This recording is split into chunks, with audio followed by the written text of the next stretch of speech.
Salam kebajikan.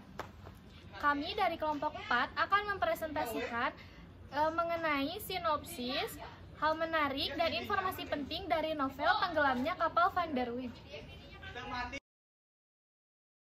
Pada tahun 1930-an, dari Tanah Lahir Nyeri Makassar, Zainuddin berlayar menuju kampung halaman ayahnya di Padang. Di sana ia bertemu seorang gadis cantik jelita. Keduanya mulai jatuh cinta, namun hukum budaya dan adat istiadat yang kuat meruntuhkan cinta mereka berdua. Zainuddin adalah laki-laki melarat yang tak bersuku, ibunya berdarah Bugis. Sementara ayahnya adalah suku Minang, sehingga statusnya dalam masyarakat Minang yang bernasabkan garis keturunan ibunya tidak lagi diakui.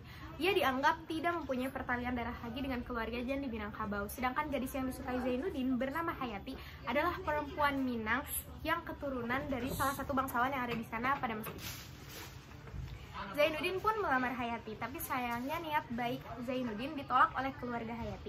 Hayati dipaksa menikah dengan Aziz, sang konglomerat terkaya pada saat itu. Lantaran kecewa, Zainuddin memutuskan untuk berjuang dan merantau ke tanah Jawa demi bangkit untuk melawan keterpurukan cintanya. Zainuddin kemudian melakukan kerja keras untuk memulai lembaran kehidupan baru di Jawa. Sebuah peristiwa tak terduga pun tiba, menghampiri Zainuddin di tengah kesuksesan dan berkelimangan hartanya pada saat itu. Dalam sebuah pertunjukan opera, Zainuddin dipertemukan kembali dengan Hayati, tapi kali ini Hayati bersama Aziz, yaitu suaminya. Kisah cinta Zainuddin dan Hayati menemukan ujian yang sangat berat. Hayati pulang ke kampung halamannya dengan menggunakan kapal berjudulkan Van der Wijk. Di tengah-tengah perjalanan kapal yang dinaiki Hayati itu tenggelam. Sebelum kapal tenggelam, Zainuddin mengetahui bahwa Hayati sebetulnya masih mencintainya. Lalu bagaimanakah kelanjutan kisah cinta Zainuddin dan Hayati? Silahkan tonton video Tenggelamnya Kapal Van der Wijk di layanan video favorit Anda. Hal menarik dalam cerita ini menceritakan tentang Zainuddin yang pantang menyerah dan semangat membuatnya membulatkan tekadnya untuk menuliskan kisah cintanya dengan Hayati, yang membuat semua orang di tanah Jawa mengetahui kisahnya sampai akhirnya Hayati, sang pujaan hatinya, kemudian membaca buku yang ditulis oleh Zainuddin. Warga Minangkabau tidak setuju dengan adanya perasaan cinta antara Zainuddin dan Hayati yang akhirnya menyebabkan Zainuddin diusir dari tanah Minangkabau karena status sosial kehidupannya yang bisa dibilang tak mapan pada saat itu. Saat Hayati akhirnya dipulangkan oleh Zainuddin ke tempat kelahirannya di Padang, Hayati pulang dengan rasa sedih yang tak tertahankan. Di atas kapal yang bernama Van der Wijk, Hayati hanya bisa memandangi foto Zainuddin dengan air mata menjatuhi pipinya.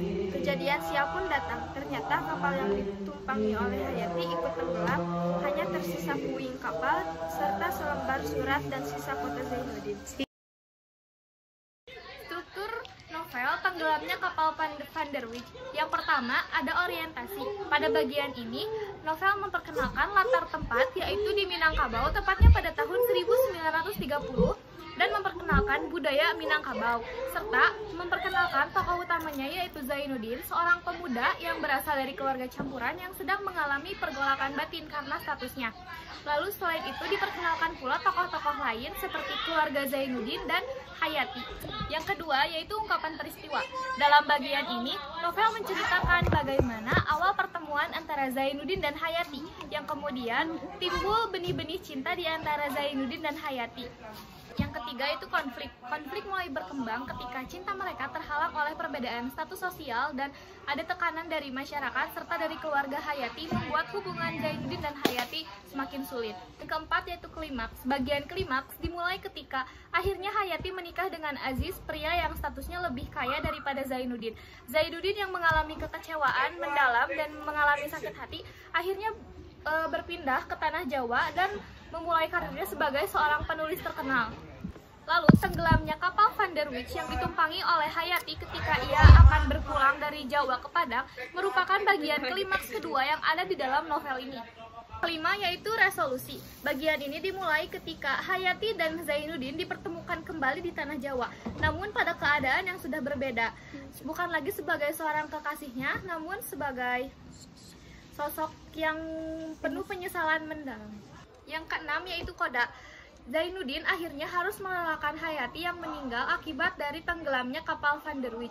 Novel ini juga ditutup dengan perasaan duka yang dirasakan oleh Zainuddin dan penyesalan yang dirasakan oleh Zainuddin. Lalu yang ketujuh yaitu simpulan.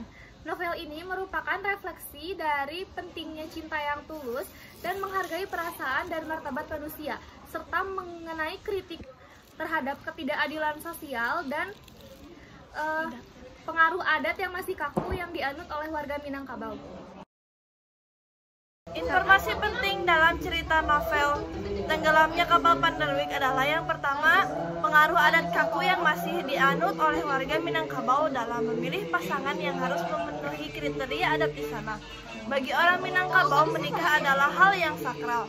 Mereka harus menikahkan anak dari seorang bangsawan terkenal dengan orang yang terpandang lainnya. Sedangkan Jaunuddin hanyalah laki-laki biasa yang tidak ada sedikit pun bersuku Minangkabau. Novel ini berlatar di Sumatera. Pada penekanan adat Minangkabau, latar tempat juga mencakup perjalanan ke Jawa dan akhirnya terjadi di lautan perbedaan status sosial menjadi penghalang kisah cinta Jainuddin dan Hayati. Sekian presentasi dari kelompok kami. Mohon maaf apabila ada kesalahan. Wassalamualaikum warahmatullahi wabarakatuh.